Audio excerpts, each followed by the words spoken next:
First thing I want to talk about is a big part of their platform is this kind of idea of reclaiming true Marxism Leninism. So their main adversaries out of like everyone, like predominantly throughout the whole time I've like watched them, their main adversaries has been like BreadTube and like the general kind of more liberal left or like the ultra left and stuff like that. Prior to the ACP branding and stuff like that for a while. I was kind of there with I was in the audience of Midwestern Marx, Infrared, Jackson Hinkle for a bit till he got banned off YouTube. And that's been since around, I don't remember the exact date, but it was around the time when Zoltan was beefing with Infrared, and that's how I heard about Infrared. And it's also how I became a Marxist Leninist, was through those debates that he had with Zoltanist. I remember the earliest time I ever heard about Infrared was when him and Logo de Dallas, however the fuck you pronounce that, debated Keith Woods and Joel Davis, and that was the first time I was really interested in what the Infrared Collective. So more about me. I don't know what I'm going to put this under, but I want to upload this. I want to start making videos again. A lot of people in real life call me X. Okay. And I'm just not going to specify why people call me that. Okay. So you can just call me X. I know that sounds so fucking lame. It's a lot lamer in person too. Nah, but, you got it, Professor. like I said, I've been following Infrared for a while. I just joined the party. I'm not cadre, so I can't speak on behalf of the party. Really what I'm speaking here more on is the general beliefs espoused by the Infrared Collective and stuff like that. And that's just from my perspective. So like I said, take this with a grain of salt. I'm not cadre or anything like that, so I don't really like a voice to speak for the party, but I've been following for long enough that I kind of get what their general talking point is.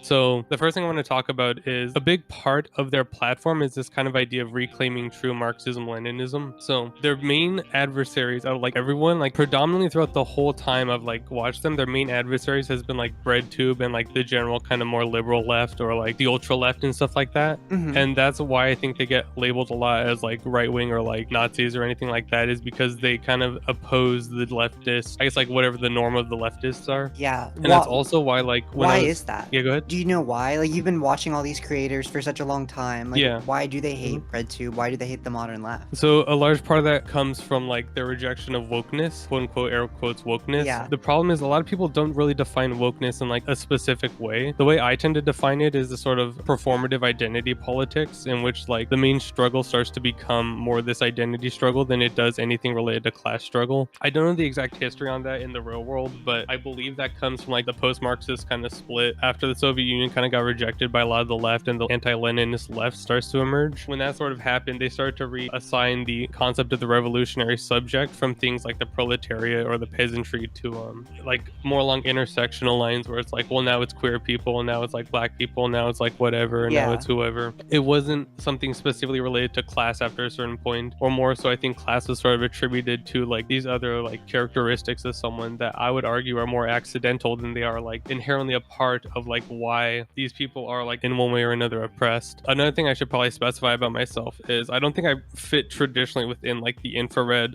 within what you would expect of an infrared community watcher.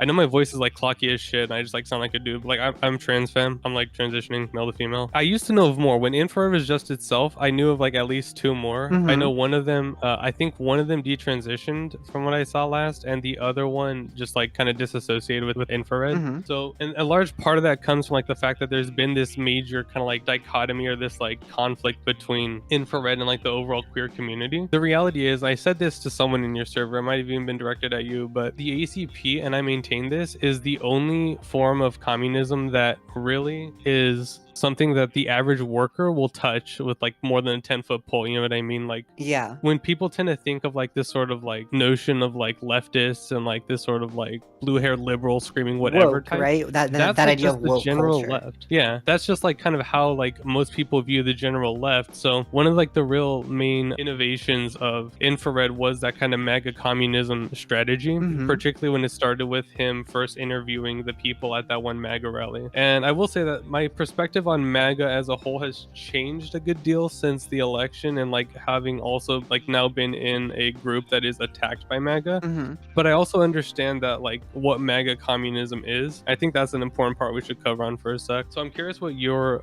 understanding of MAGA communism is, having been like kind of close to them for at least like a weekend or however long. Yeah, so I feel like MAGA communism is one of their attempts in this idea of like the info war to appeal to new, I don't want to say categories of people, because that sounds very like, you know, bad scientist type of style, but like all these different genres of beliefs, right? It's important to kind of intersect with all of them if we're trying to spread communism to everybody. So I see MAGA communism as kind of riding that culture, riding that group, that community, that semantic, and also trying to synthesize it or dialect it with what it means to be a communist, what it means to be American. Like, it's just trying to reclaim this idea of American identity and spirit that is currently being weaponized against Americans. That's how I see it. So I would even make it, I would reduce it to something even more simple than that. Yeah. People tend to assume that part of MAGA communism is the aesthetic element. The kind of like pro-America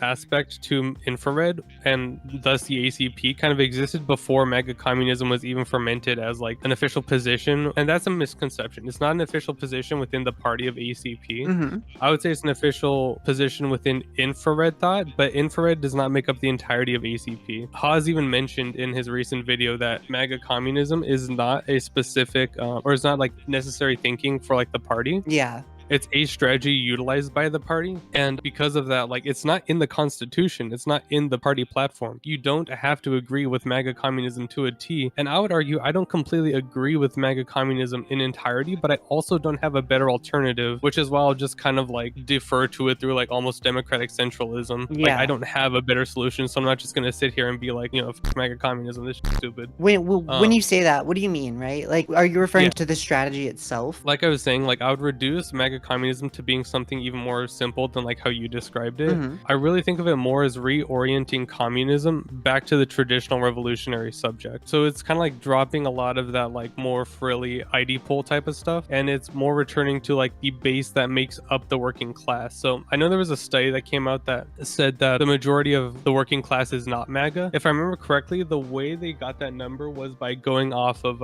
like median wages and stuff like that. And they determined people over a certain median wage did not count as working class. Infrared has made a very concerted effort to define the proletariat and the working class in the same way that like Marx did. So it's referring to productive labor. I know, so that means like basically just like production essentially. So if you look at like manufacturers and like other people who are like actually producing stuff, Haas is kind of like integrated also into the concept of like what he called the mecha working class during the mecha tanky era. So this idea of like workers who augment their labor with like some other type of technology. So like you think of like owner operators who like drive tractor trailers. You can even argue like Uber drivers who like use their car to like do their work are all kind of facing this like reproletarianization as a result of like just like the way things are kind of going. So like we wouldn't necessarily think of them as proletarian per se, because owner operator tractor trailer drivers tend to be pretty well off. Yeah. You know, especially if they have their truck paid off or anything like that. But at the same time, if these are kind of the groups that would be like pro MAGA, and by and large these groups would be pro MAGA. So that's what they're talking about when they say reaching out to the MAGA base. The traditional working class is still within the MAGA base. Yeah. And that's something I've said for a while, because there was a little while where I stopped following infrared very closely. I never disavowed or was like fuck infrared or anything like that, but I definitely kind of stopped being super engaged in their content. And now that like ACP is launched and we're going all in, we're joining ACP and all that, now I'm kind of returning back to see what they're going on about now.